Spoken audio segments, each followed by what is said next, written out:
Hello बच्चों, आज मैं आप लोगों को छठी कक्षा की संस्कृत पाठ्य पुस्तक सुभाषिका प्रथमो भागः का सप्तमः पाठ अर्थात 7वां पाठ पढ़ाऊंगी। पाठ का शीर्षक है समुद्र तटः यानी समुद्र का किनारा। तृतीया चतुर्थी विभक्ति प्रयोग। तृतीया और चतुर्थी विभक्ति का इस पाठ में प्रयोग हुआ है। तृतीया और चतुर्थी विभक्ति क्या है, इसको संक्षेप में जान लें। कारक के 8 चिन्ह होते हैं। प्रथमा विभक्ति, द्वितीय विभक्ति। प्रथमा विभक्ति का चिन्ह है ने, कर्ता ने, कर्म को, करण से, संप्रदान के लिए, आपादान से, संबंध का के की, अधिकरण में पर, संबोधन हे हो अरे। इसी को प्रथमा विभक्ति, द्वितीय विभक्ति, तृतीय विभक्ति, चतुर्थी विभक्ति, पंचमी विभक्ति, षष्ठी विभक्ति, सप्तमी विभक्ति और संबोधन कहा जाता है। तो इस पाठ में खास रूप से 2 विभक्तियों का अधिक प्रयोग हुआ है।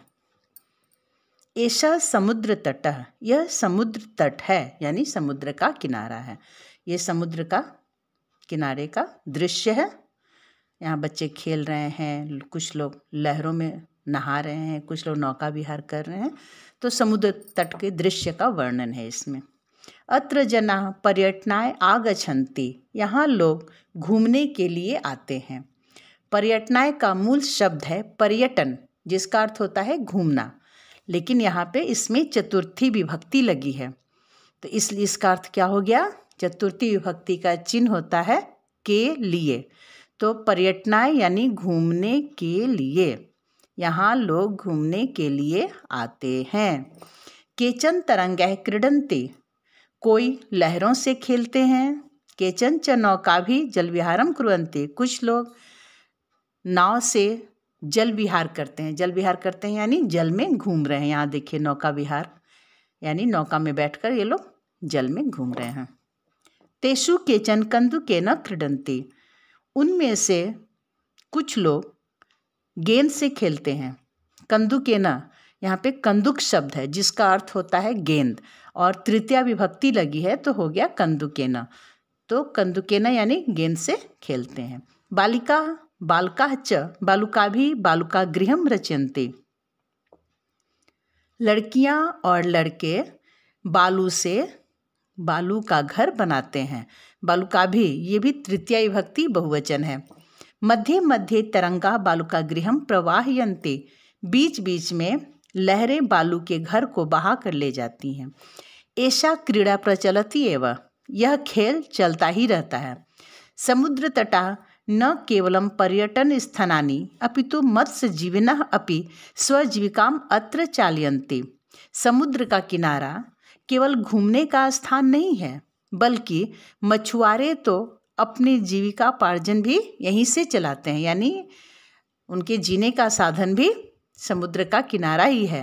वो मछली मारते हैं, बाजार में बेचते हैं और उससे जो पैसा आता है उसी से वो अपने घर का पालन पोषण करते हैं। अस्माकं देशे बहवः समुद्र तटाः सन्ति, हमारे देश में बहुत से समुद्र तट हैं। एतेषु मुंबई, गोवा, कोच्चि, कन्याकुमारी, पुरी तटा अतीव प्रसिद्धा सन्ति, इनमें से मुंबई, गोवा, कोच्चि, कन्याकुमारी, पुरी तट ये सब बहुत प्रसिद्ध हैं। गोवा तटः विदेशी पर्यटकेभ्यः समधिकं रोचते, गोवा तट विदेशी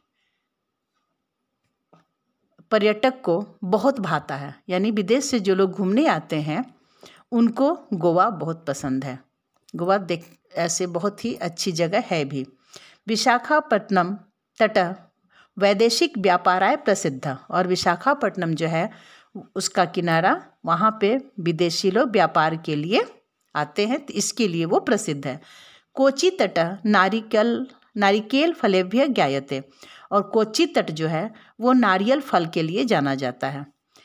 मुंबई नगरस्य जुहू तटे सर्वे जनाः स्वैरं विहरन्ति, और मुंबई नगर का जुहू तट ये भी बहुत प्रसिद्ध है। यहाँ लोग बेरोक टोक के, यानी कोई रोक टोक यहाँ नहीं है, लोग घूमते रहते हैं।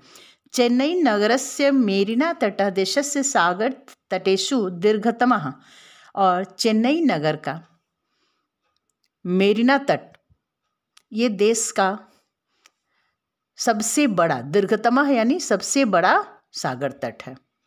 भारतस्य त्रिषु दिशासु समुद्र तटाः सन्ति, भारत के 3 दिशाओं में समुद्र तट है। अस्मात् एव कारणात् भारत देश प्रायद्वीपः इति कथ्यते, यही कारण है कि भारत देश प्रायद्वीप कहलाता है।